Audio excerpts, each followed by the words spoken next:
Assalamualaikum warahmatullahi wabarakatuh. Halo sahabat, selamat bergabung kembali di channel saya, channel pembelajaran bahasa Inggris untuk pemula. Di video kita kali ini, kita akan membahas salah satu jenis teks dalam bahasa Inggris, yaitu analytical exposition. Mari langsung saja kita bahas. Selamat belajar. Analytical exposition. Ada 5 hal yang akan kita bahas dalam video kita kali ini terkait analytical exposition. Yang pertama adalah definition atau pengertiannya. Yang kedua ada purpose atau tujuan. Yang ketiga ada generic structure atau struktur teksnya. Yang keempat ada language features atau ciri-ciri kebahasaannya. Yang terakhir ada example atau contohnya. Mari kita mulai dari poin pertama yaitu definition. Pengertian analytical exposition. Analytical exposition is a text that elaborates the writer's idea about the phenomenon surrounding. Jadi, analytical exposisi adalah teks yang menguraikan ide penulis atau pendapat penulis tentang fenomena yang ada di sekitar. Contohnya, sekarang fenomena yang ada di sekitar kita adalah pemakaian masker di masa pandemi ini, baik di dalam ruangan ataupun di luar ruangan. Lalu bagaimanakah pendapat penulis terhadap fenomena itu? Apakah penulis berpikiran bahwa mengenakan masker itu penting atau tidak penting? Tentunya pendapat penulis nanti didukung oleh alasan-alasan tertentu. Selanjutnya adalah purposes atau tujuan. Tujuan dari artikel di sini ada 3. Yang pertama adalah to persuade the readers the idea is important matter, yaitu meyakinkan pembaca bahwa ide atau pendapat yang disampaikan penulis itu penting. Kemudian, to persuade the readers or listeners that there is something that certainly needs to get attention, yaitu meyakinkan pembaca atau pendengar bahwa ada sesuatu yang tentunya perlu mendapat perhatian. Kemudian yang terakhir adalah to analyze a topic and to persuade the readers that this opinion is correct by developing an argument to support it, yaitu menganalisa topik dan meyakinkan pembaca bahwa pendapat ini atau pendapatnya penulis itu benar dengan mengembangkan alasan untuk mendukungnya. Generic structures, struktur teks. Struktur teks analytical exposisi ada 3. Yang pertama ada thesis.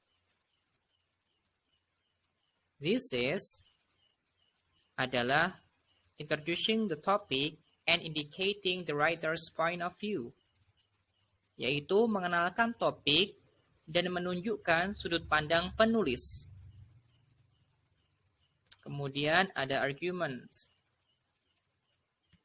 Arguments explaining the argument to support the writer's position, yaitu menjelaskan argumen untuk mendukung posisi penulis. The number of arguments may vary. Jumlah arguments mungkin berbeda, but each argument must be supported by evidence and explanation. Tapi masing-masing argumen harus didukung oleh bukti dan penjelasan. Selanjutnya ada reiteration. Reiteration is stating the writer's point of view to strengthen the thesis. Menyatakan kembali sudut pandang penulis untuk menguatkan tesis. Language features, ciri-ciri kebahasaan. Berikut adalah ciri-ciri kebahasaan dari teks analytical exposition. Yang pertama, menggunakan general nouns atau kata benda umum. Contohnya ada car and pollution. Kemudian, menggunakan abstract nouns atau kata benda abstrak. Kata benda abstrak adalah kata benda yang tidak bisa dirasakan oleh panca indera. Contohnya adalah policy dan government. Kemudian menggunakan relating verbs, kata kerja hubung, yaitu kata kerja yang menghubungkan subjek dengan pelengkap. Contohnya adalah is dan are. Yang keempat, menggunakan action verbs.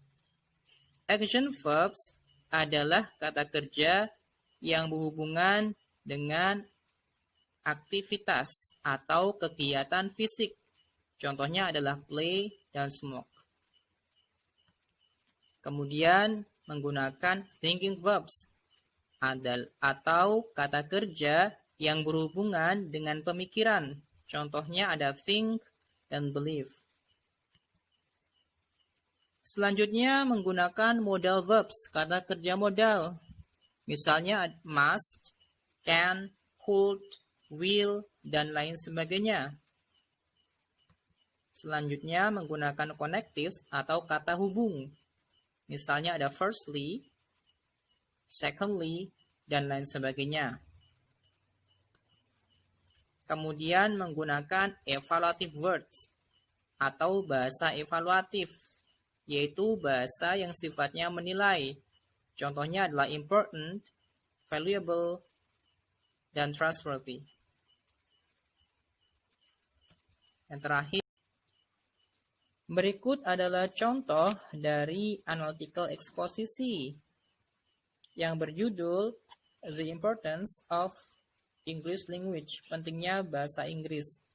Di paragraf pertama, ini merupakan tesis, kemudian ada paragraf kedua, ketiga, dan keempat yang merupakan arguments, kemudian paragraf terakhir berisi reiteration.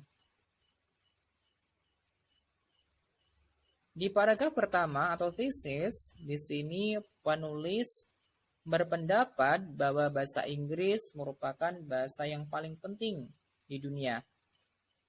Dan pendapat ini didukung oleh tiga alasan yang terdapat dalam paragraf ke-1, kedua, dan ketiga.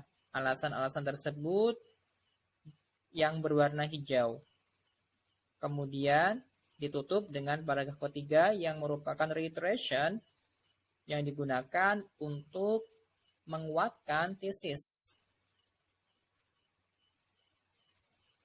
Sekian video pembelajaran kita kali ini terkait analytical exposition. Semoga bermanfaat. Assalamualaikum warahmatullahi wabarakatuh.